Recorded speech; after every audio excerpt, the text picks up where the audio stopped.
তো আজকে হচ্ছে আমরা কাউন্টিং সম্পর্কে পড়বো। তো কাউন্টিংটা easy most of the cases এবং অনেক ইম্পর্ট্যান্ট। হ্যাঁ, কাউন্টিং এ একটু ভেজাল লাগে, মানে বুঝতে ভেজাল লাগে যে আসলে কিভাবে কি করতে হয়। হ্যাঁ, তো যাই হোক শুরু করি। তো ধীরে, ধীরে বুঝতে পারবেন। কাউন্টিংটা আমার ফেভারিট টপিক যদিও। তো চলো শুরু করা যাক। তো basic counting principal the product rule. আচ্ছা, এর আগে তো কিছু নেই। হ্যাঁ। তো দ্য প্রোডাক্ট রুল হচ্ছে কি আপনার আ বিভিন্ন ওয়েজ থাকে। ঠিক আছে? ওয়েজ গুলা কিভাবে যাচ্ছে সেটার উপর ডিপেন্ড করে আপনার প্রোডাক্ট রুল, সাম রুল, সাবট্রাকশন রুল এগুলা ইউজ করা হয়। ঠিক আছে? যেমন এখানে a procedure can be broken down into a sequence of 2 tasks. There are n1 ways to do the first task and n2 ways to do the second task. এটা একটু মাথায় রাখবেন। Then there are n1, n2 ways to do the procedure. আচ্ছা, অনেক কিছু বুঝতেছেন না, আমি বুঝায় বলবো, সমস্যা নাই। যেমন এখানে হচ্ছে how many bit strings of length have are there? তো এখানে দেখতে পাইতেছেন, তো ধরেন সরি। তো ধরেন হচ্ছে উম নামায় ফেলি। ধরেন এখানে একটা কন্টেইনার আছে। কন্টেইনারে এই ১, ২ রেকর্ড হইতেছে তো? হ্যাঁ, ঠিক আছে। আচ্ছা। ১, ২, ৩, ৪, ৫, ৬, এই ৭। ওকে? তো ৭ টা হচ্ছে আপনার এই কন্টেইনারে হচ্ছে ৭ টা কি বলে? স্লাইড আছে। ঠিক আছে? তো বলতে পারেন এখানে ৭ টা কন্টেইনার আছে। তো 7 বিটস আপনি এখানে পুট করবেন। ঠিক আছে? একটা অ্যারের মধ্যে। এখন আপনি কতভাবে রাখতে পারেন? একটু জাস্ট লজিক্যালি চিন্তা করেন। ঠিক আছে? আপনি এখানে হয় 1 রাখতে পারেন, নতুবা 0 রাখতে পারেন। এটা তো আপনিও জানেন না, আমিও জানি না। কি রাখতে পারি, তাই না? 0 রাখতে পারি। তো মেশিন বা রাখতে পারে। ঠিক আছে? অথবা এখানে 0 রাখতে পারে, 1 রাখতে পারে। অর্থাৎ একই জিনিস। অর্থাৎ এখানে হয় এটা রাখবে, হয় ওইটা রাখবে। তো আপনি যদি বসে, বসে খাতার মধ্যে এই ৭ এর জন্য একে, একে, হ্যাঁ? যদি চিন্তা করেন যে পসিবিলিটি কটা হতে পারে? 0, 1, 1, 0, 1 এটাও তো পসিবিলিটি হইতে পারে। পারি কিনা? তারপরে আপনি হচ্ছে এখানে যদি 1 না দিয়ে এখানে 0 দেন, এটাও তো একটা পসিবিলিটি। তারপর এটা 1 দিয়ে এটা 0 দেন, এটাও একটা পসিবিলিটি। তাই না? বুঝে যেতেছে এখানে কোনো যোগের বিষয় থাকার কথা না। তাই না? কারণ এখানে বুঝে যেতেছে এখানে একটা কন্টেইনার আছে যেখানে ২ টা ভেরিয়েবল, অর্থাৎ এখানে আমি ২ রকম জিনিস দিতে পারবো। তো এটার মধ্যে অবশ্যই অনেক বড় একটা রেজাল্ট আসবে। কম্বিনেশনের রেজাল্ট, অনেক পসিবিলিটির রেজাল্ট অনেক বড় আসবে। তো সেইভাবে চিন্তা করলে আপনি বুঝতে পারবেন যে এখানে অ্যাকচুয়ালি গুণ সামথিং কিছু একটা হবে। প্রোডাক্ট রুল এখানে খাটবে। তো এখানে হচ্ছে ২ টা বিট, অর্থাৎ ২ মানে 0 অথবা 1। ঠিক আছে? ২ টা বিট 0 অথবা 1, সেজন্য এখানে ২ আবার ৭ দিছে কন্টেইনারের সংখ্যা। অর্থাৎ মানে ওই যে কয়টা আরকি কন্টেইনারের স্লাইড গুলো আমি করছিলাম আরকি। তো এটা হচ্ছে আপনাদের জাস্ট বেসিক। তো এখানে আপনি বলতে পারেন যে 2^7 কি করে হইল অ্যাকচুয়ালি? অ্যাকচুয়ালি এখানে 2, অর্থাৎ একটা পসিবিলিটি, অর্থাৎ 2 হয় এই একটা হইতে পারে, মানে ১ হইতে পারে অথবা ২ হইতে পারে, সরি ০ হইতে পারে। হ্যাঁ? তারপরে আবার এখানে 2, অর্থাৎ এখানেও সেম। তারপরে 2 এরকম করে, করে ৭ টা 2 গুণা আকারে হইছে। এইজন্য 2^7 অর্থাৎ ১২৮ টা পসিবিলিটি আছে। আচ্ছা। মানে কিভাবে আরকি আমরা সাজায় রাখতে পারবো ২ টি স্ট্রিং করে। ঠিক আছে? দেন হচ্ছে আ আরেকটা আছে। তো same to same, how many different licence plates this plates can be made if each plate contains a sequence of 3, okay, 3 uppercase English letters followed by 3 followed by বলতে বোঝায় যে পাশে। মনে করেন এখানে আপনার কিছু আছে ABCD আছে। তারপরে এর পাশে হচ্ছে আপনার নাম্বার দেওয়া আছে। এটা বলে followed by। এখন আ এখানে বিষয়টা হচ্ছে যে মজার ব্যাপার হচ্ছে এটা খুবই সহজ। কারণ আপনি চিন্তা করে দেখেন যে 3 আপার কেস ইংলিশ লেটার, আমরা কি জানেন? একটা ইংলিশ অ্যালফাবেটে কয়টা লেটার থাকে? অবশ্যই ২৬ টা লেটার থাকে, তাই না? ২৬ টাই তো থাকে। তো ২৬ টা ২৬ রকমভাবে বুঝতে পারে, তাই না? আপার কেস বলছি, কিন্তু যদি বলতো যে আপার অ্যান্ড লোয়ার কেস, তাহলে ২৬ প্লাস আমরা ২৬ করতাম। তখন আমাদের কত হইতো? ৫২ হইতো। তো আমরা তখন ৫২ নিয়ে কাজ করতে হইতো। কারণ তখন সংখ্যাগুলো কি? তখন সাম রুল হইতো। অর্থাৎ যোগ করতেছি আমরা। তাই না? Upper case plus lower case. তারপরে আমরা হচ্ছে ফর্মুলা, মানে যে প্রোডাক্ট রুলে যাইতাম। তো এখানে যেহেতু আপার কেস বলছে জাস্ট, তো আমরা এখানে ২৬ টু দি পাওয়ার 3 অর্থাৎ 26 এই কয়েকটা পসিবিলিটি হইতে পারে এবং ফলোড বাই বলছে যেহেতু তার মানে গুণ। এখন বলছে যে ডিজিট কয়টা থাকে আমাদের 10 ভিত্তিক সংখ্যাই তো আমরা অ্যাকচুয়ালি ইউজ করি সাধারণত। যেহেতু এটা বলে দেয় নাই, উচিত ছিল যে এটা বলে দেওয়া। তবু মানে 10 ভিত্তিক আপনারা বাই ডিফল্ট ধরে নেবেন যে আচ্ছা যদি কিছু না বলে থাকে তাহলে 10 ভিত্তিক ধরে নেবেন। তো তখন হচ্ছে আপনি কি বলবেন যে 10 টা সংখ্যা। 10 ভিত্তিক মানে কি 10 টা সংখ্যা 0 থেকে 9 পর্যন্ত তো 10 টা সংখ্যাই থাকে। তো 10 টা সংখ্যা। তো এইরকম করে আরকি যে গুণ করার পর যেটা আসবে সেটা হচ্ছে তার পসিবিলিটি। তারপরে কাউন্টিং ফাংশন।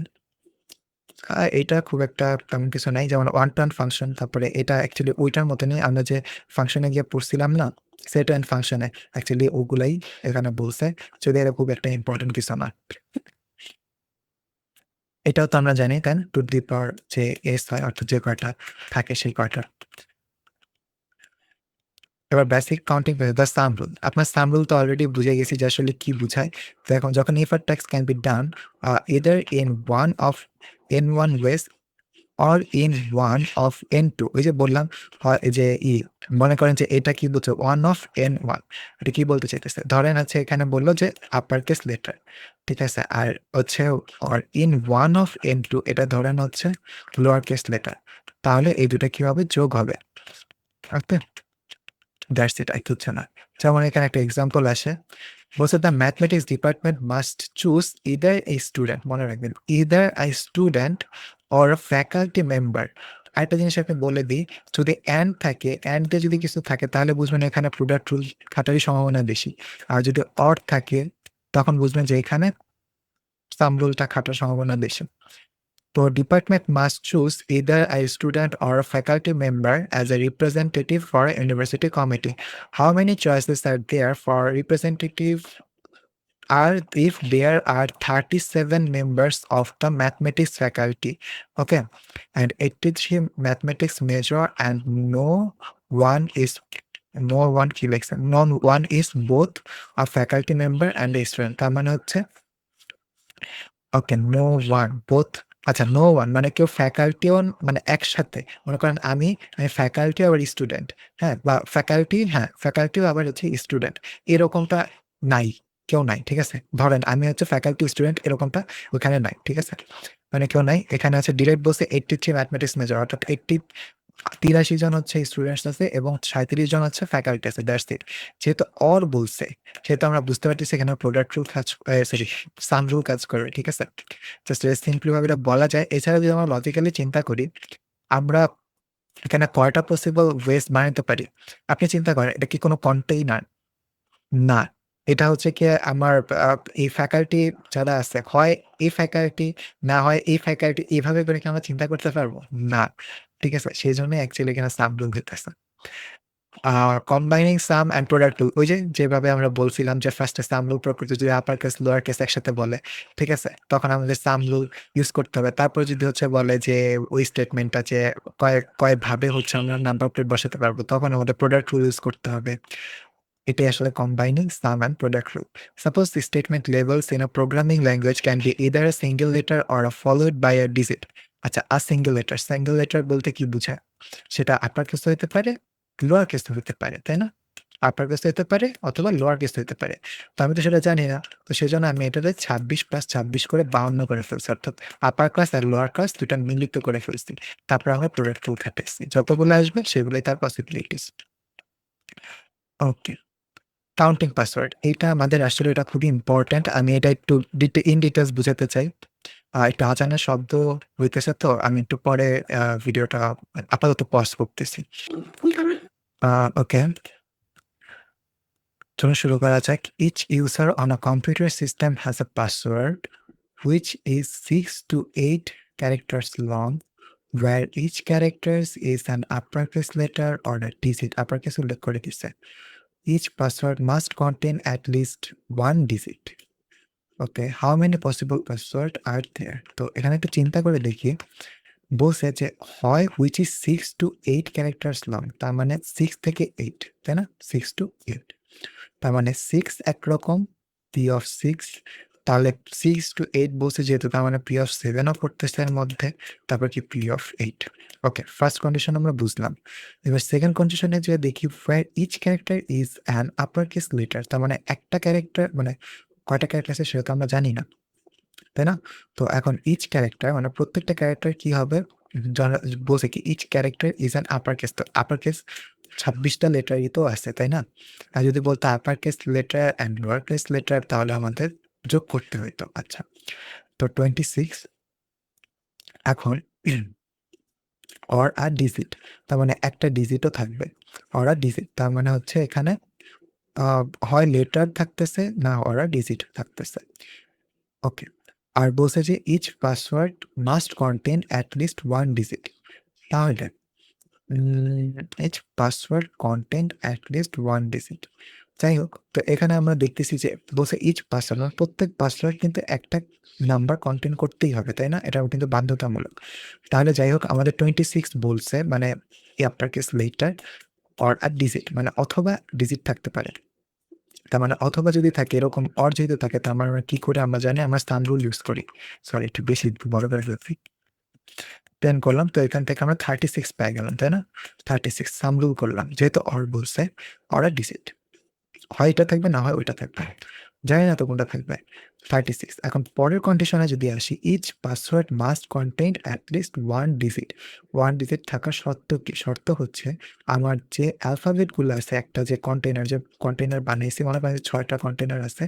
তো এই 6টা কন্টেইনারে আমরা যে লেটারগুলো রাখছি, মানে সরি অ্যালফাবেটগুলো রাখছি, এর মধ্যে একটা অ্যালফাবেট নাই হয়ে সেখানে কি হবে? কোনো একটা ডিজিট বসবে। এটা যদি আমরা করতে যাই, সেজন্য আমাদের সাবট্রাকশন রুলে যাইতে হবে। অর্থাৎ এই যে 36 এর পাওয়ার কি হবে? 6 হবে, কারণ আমার 6টা, তাই না? P6 কন্টেইনার কয়টা আছে? 6টা। 36 টু দি পাওয়ার 6 মাইনাস কয়টা আমার অ্যালফাবেট বাদ দিতে হবে যদি আমরা একটা কি হয়? নাম্বার পাইতে যাই, একটা ডিজিট পাইতে যাই, তখন আমাদের বিয়োগ করতে হবে 26 টু দি পাওয়ার 6। তাহলেই হচ্ছে আমার প্রত্যেকটা অ্যালফাবেট হওয়ার যে সম্ভাবনা, সেটাটা একদম ভ্যানিশ হয়ে গেল।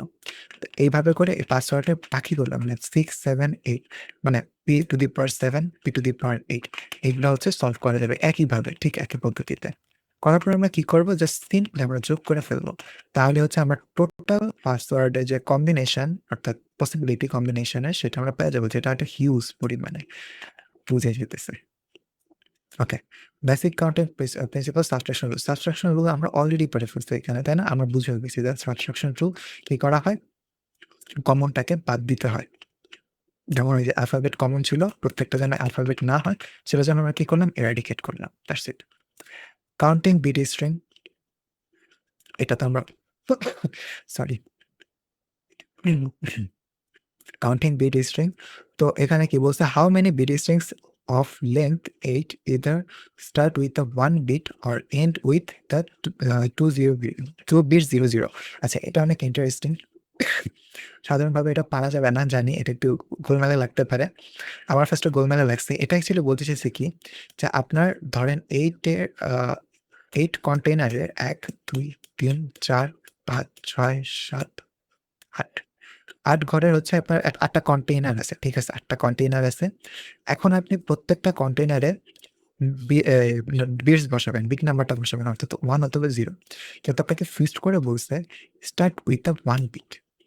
1 বিট এবং শেষ হবে হচ্ছে 0 বিটে। তার মানে আমার ২ রকম পসিবিলিটি অলরেডি বলে দিছে। তার মানে ২ রকম পসিবিলিটি যেহেতু বলে দিছে, সেইটা আমাকে কি বাদ দিতে হবে না? তার মানে ওই ২ রকম পসিবিলিটি আমাদের জানা আছে, যেটা কি হইতে পারে। যদি জানা থাকে, তাহলে যেটা জানা নাই সেটা যদি আমরা বাদ দিই, তাহলে তো আমরা অ্যাকচুয়ালটা পাবো, তাই না? আশা করি একটু বুঝতে কষ্ট হইতেছে। কোনো সমস্যা নাই। এই যে যেমন এখানে কন্টেইনার কি ৮ টা আছে। তো ফার্স্টে আমরা হচ্ছে আ এই কি জানি টোটাল এই যদি 1 হয় ফার্স্ট কন্ডিশন, যে number strings of length start with a 1 bit যদি হয়, সেক্ষেত্রে কি হবে? সেই ক্ষেত্রে আমরা এতগুলা ওয়ে পাবো। ঠিক আছে? 2 টু দি পাওয়ার 7 এস পাবো। অর্থাৎ এই ২ টা নাই। এই 0 এই ২ টা 0 নাই। তাহলে আমরা কতগুলা ওয়ে পাবো? 128 টা ওয়ে পাবো। এবার 2 টু দি পাওয়ার 6 ওয়েস যদি হচ্ছে আমরা এই ২ টাকে এড করি, এই যে 0 0 লাস্টের দিকে 0 0 স্টার্টিং কোনো কিছু না, স্টার্টিং আমরা জানি না। তো সেই ক্ষেত্রে আমরা কি পাবো? আমরা হচ্ছে এই কয়টা কম্বিনেশনের রেজাল্টটা পাবো। যে অ্যাকচুয়ালি কয় রকম কম্বিনেশন হতে পারে। ফার্স্ট আমরা এইটার কম্বিনেশনের রেজাল্ট পাইছি, এখন আমরা এইটার কম্বিনেশনের রেজাল্ট পাইলাম। এখন আমরা যদি এই টোটালটা থেকে অর্থাৎ সরি এরপরে হচ্ছে আমরা হচ্ছে আরেকবার করতে হবে, সেটা হচ্ছে এই জায়গার কম্বিনেশনের রেজাল্টটা নির্ণয় করতে হবে। তো দেখেন একটু চিন্তা করে দেখেন, আমরা ফার্স্টে হচ্ছে এইটার কম্বিনেশনের রেজাল্ট বের করছি। বুঝে নেন। তারপর আমরা এইটার কম্বিনেশন রেজাল্ট বের করছি। ঠিক আছে? তাহলে এই ২ টা কি হবে? ফার্স্টে যোগ করলাম আমরা। ঠিক আছে? টোটাল কম্বিনেশন আমরা পাইলাম।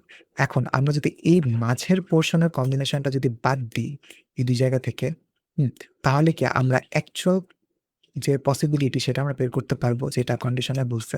তাই না? বিষয়টা হচ্ছে এইরকম। আশা করি বুঝতে পারছেন। না বুঝলে অবশ্যই কমেন্ট করে জানাবেন।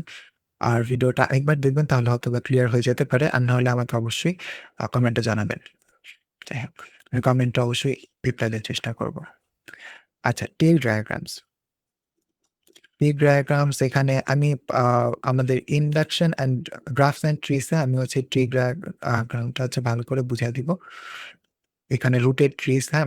ট্রি ডায়াগ্রামটা ভালো করে বুঝিয়ে দিব। এখানে আমি জাস্ট একবার বলি, ট্রি মানে তো গাছ। এখানে জাস্ট হচ্ছে আমাদের উল্টা গাছ আঁকা হয়েছে। মানে ট্রি মনে করেন যে ট্রি এর ধরেন এটা হচ্ছে মূল আ কি বলে বেসমেন্টটা, ঠিক আছে? আর এগুলো হচ্ছে কি শিকড়। ঠিক আছে? ধরেন এইজন্য এটাকে ট্রি বলা হয়। তো দ্যাটস ইট। যেমন হচ্ছে এক্সাম্পল হচ্ছে suppose that I love discrete mathematics. T-shirts come in 5 different sizes XML, XL.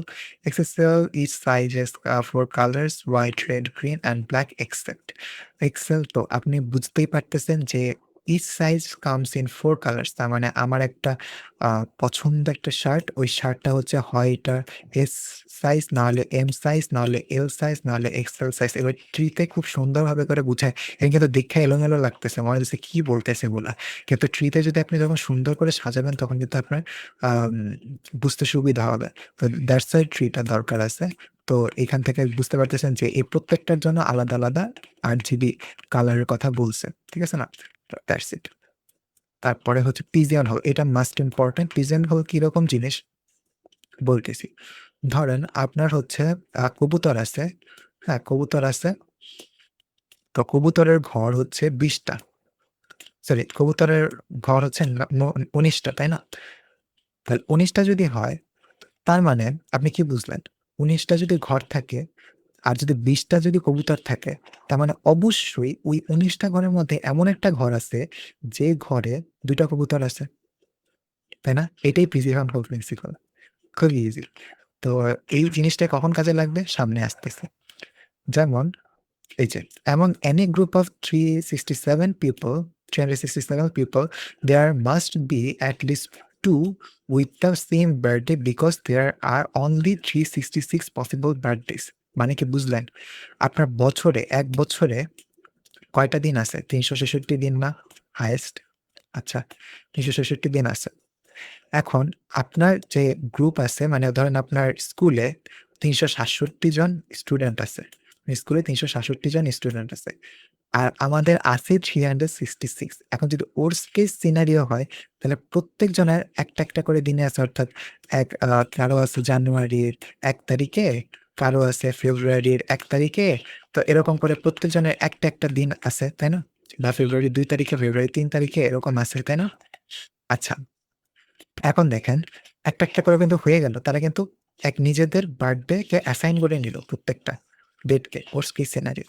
কিন্তু এমন একজন আছে যে হচ্ছে কারো সাথে কোনো একটা বার্থডেতে মিলে যেতে হবে। কারণ কি আমাদের আছেই ৩৬৬ দিন, তাই না? তো ৩৬৭ জন্য আমি কিভাবে আলাদা করে হচ্ছে আরেকটা দিন বানাইতে পারবো, তাই না? তো সেজন্য আপনার এদের মধ্যে এমন একজন হতভাগা আছে যে হচ্ছে আরেকজনের কোনো বার্থডের সাথে মিলে গেছে। তো সেজন্য বলল যে এমন একজন ২ জন পিপল আছে যার সেম বার্থডে। এখন আপনি বললেন যে আমি তো একজন বলতেছি। কিন্তু এখানে তো বলল ২ জন। আচ্ছা, আপনি যদি একের সাথে এক মনে করেন আপনি ঘরের মধ্যে এই একজন আছেন, ঠিক আছে? এই যে আপনি আছেন আর আপনার মা আছে। তখন আমরা কি বলব? আপনি আর মা হচ্ছে একটা ঘরের মধ্যে আছেন। তাই না? আমি তো এভাবেই তো বলব। অর্থাৎ 2 people are in this house, right? তো বিষয়টা হচ্ছে এরকম। ওকে? অর্থাৎ একে অপরের হচ্ছে কি সেম বার্থডে। ওকে, এটা ইম্পর্টেন্ট। তারপরে হচ্ছে এটা একটা সূত্র আছে, যদিও খুব একটা দরকার নেই, তবে এই জিনিসটা একটু মাথায় রাখবেন যে n by k objects, if n objects are placed into k box, okay, there is at least one box containing at least আচ্ছা, এই জিনিসটা কি আমি একটু যদি না বলি তাহলে আপনাদের বুঝতে সমস্যা হবে। এটা বোঝায় হচ্ছে সিলিং ভ্যালু, ঠিক আছে? আর এটাকে বলা হয় ফ্লোর ভ্যালু। যেমন আপনি যদি 3.5 লেখেন, তারপর যদি আপনি এই প্রতীকীটা ইউজ করেন, সিম্বলটা ইউজ করেন, আপনি সিলিং সিম্বলটা ইউজ করেন, তার মানে এটাকে 4 বুঝাইতেছে, ঠিক আছে? That's it. আর ফ্লোর বললে, যদি ফ্লোর থাকতো, মনে করেন 3.5 ফ্লোর থাকলো, তাহলে এটাকে কি বুঝাইতো? 3 বুঝাইতো। That's it. এটাই আসলে বুঝায়। তো সিলিং ধরেন ওই যে আমরা ওই আগেরটাতে কি দেখছিলাম? 20, তাই না? কয়টা? If n objects R placed, তার মানে 20 টা অবজেক্ট ছিল এবং হচ্ছে আমার বক্স কন্টেইন কয়টা করতে পারবে? 19 টা। তাহলে 19 তে যদি আমরা 20 কে ভাগ দিই, তাহলে আমরা বুঝতেই পারতেছি 19 ডিভাইডেড বাই 20, তাহলে আমাদের 1 এর সামথিং কিছু একটা আসবে, মানে 1 আসবে। ওই তো এখানে ফ্লোর ভ্যালু, এখন 1 তো একটা নিজেই একটা ইন্টিজার, তাই না? পূর্ণ সংখ্যা। তাহলে তো ও সিলিং ভ্যালু হবে না, ফ্লোর ভ্যালু কিছু হবে না। ওই 1 এ থাকবে। That's it. এমন একটা উদাহরণ দিছেন। That's it.